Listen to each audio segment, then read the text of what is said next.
I want to start out with a really simple question. Watch this. See these guys I'm pulling out of here? I want to ask you one simple question. Why are these alive? Now you think I'm dropping these on purpose, don't you? They're really kind of like moving a lot.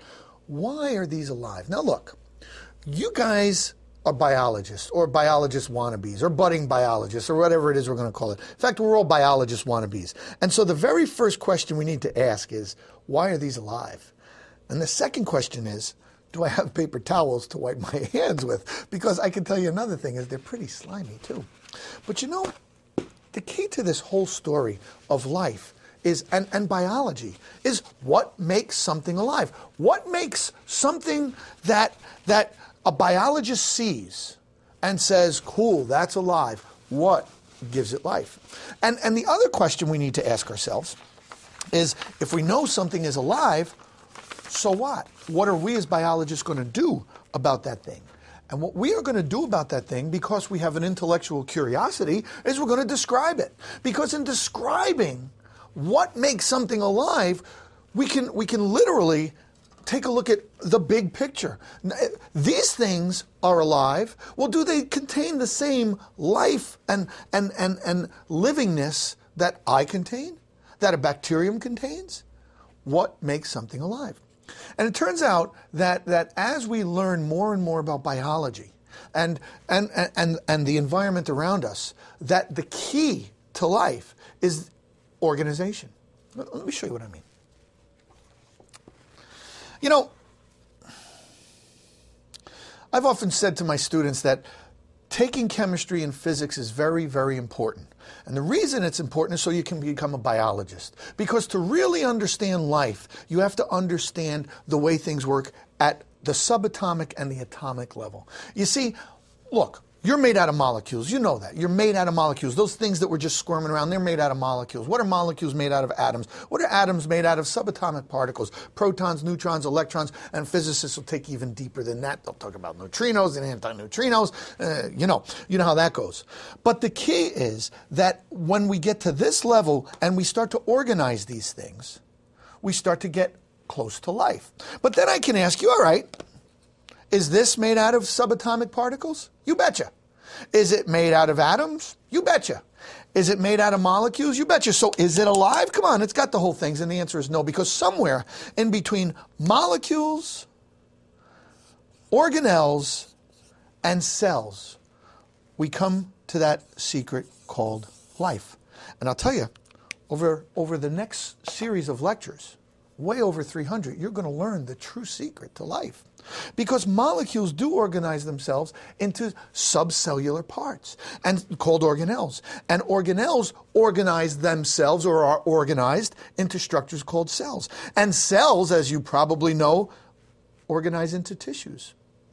And here is the secret to life, right in that box right there. Now, we know that tissues are organized into organs. You hear the word organized coming over and over again. What did I say? Life is orderly organization. Is that a redundancy? I don't know. Organs into organ systems. Systems into a multicellular organism. Even that word is kind of goofy. You know, I sometimes struggle with the word organism. Why? Well, if it's an organism, all right, because it's multicellular, you'll hear biologists say this all the time. An amoeba is an organism. Why do we say that? Because it's alive, but it's only one cell. So sometimes the words get a little bit bizarre here, but you're going to have fun.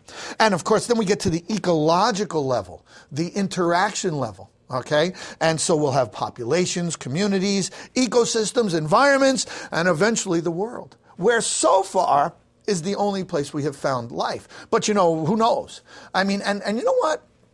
It's kind of interesting, if you were to take a look at the world, life is pretty much limited to a very thin layer around the world. You know, I don't think we're ever going to find life in the center of the earth, although, you know, you never know. So the point here is that in order to be alive, notice what I just did. I described something.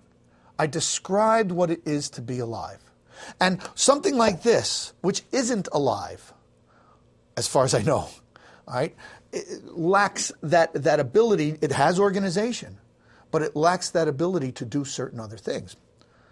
And now we come to the second question. What are those other things? What keeps this from being alive or called life and these from being called alive? Well, let's make a little list, okay? For those of you who want to talk about this stuff to your friends. Certainly, we said that order. Order is important in life. But now, when I talk my students out and I say, well, okay, describe life to me. Guess what the first thing is they say?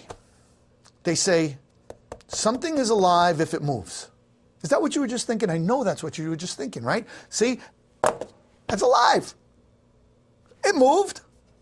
And now you got to start thinking like scientists, okay? And welcome to science. Because the ability to move is sometimes, do trees move? Does that mean trees aren't alive? I've never seen a tree go down to the stream to drink water, have you? They don't move, the wind blows them. So be careful about what you think sometimes. Think like scientists. Now, we're going to get to movement, but movement is another whole story that really relates to something else that's going to be about fourth on my list.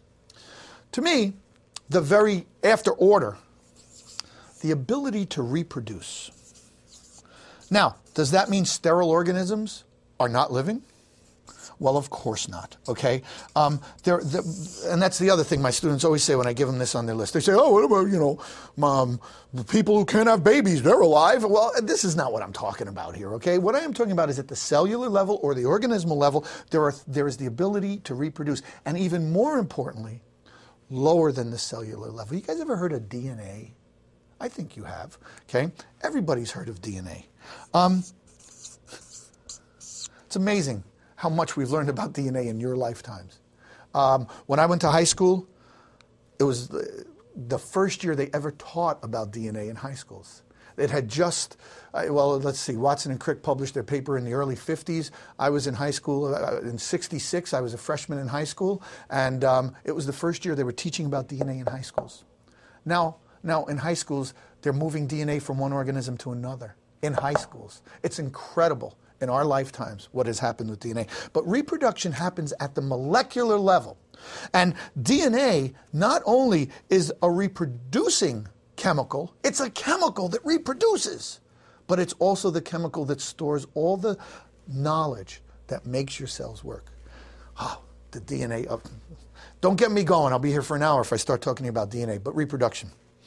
A third thing a living thing does is it grows and it develops. See, this thing has order, but it doesn't have the ability to reproduce. This thing has order, but it's never going to grow, and it's not going to develop. So first thing I'd say to you is, what about a sponge? Sponges grow. Haha, answer that one. Do sponges grow? Sure, throw them in water. They grow. But does that become sponge material? I don't mean a living sponge. I'm talking about like kind of, you wash your dishes with. They go dry and flat, and they get bigger. But are they growing? They're not taking on and making new material. So that's what I mean by growth. That's three. Let's get to that movement thing now. Sure, that moved. You saw those moving. What's the difference? Well, one was using energy, and one was being pulled by gravity. There's a difference. Okay? So the point here is number 4, energy use. The ability to use energy is going to be a big portion of this course. How do living things use energy? You stay tuned for that. The 5th thing, response to the environment. Now, this is interesting. What does response to the environment mean? Well, I have a friend who likes to refer to this as irritability. Okay, and let me explain what that means. You see this thing here, this will respond to the environment. You know that metal, when it gets cold, shrinks. And when it warms, it expands. Isn't that a response to the environment? Well, of course it is.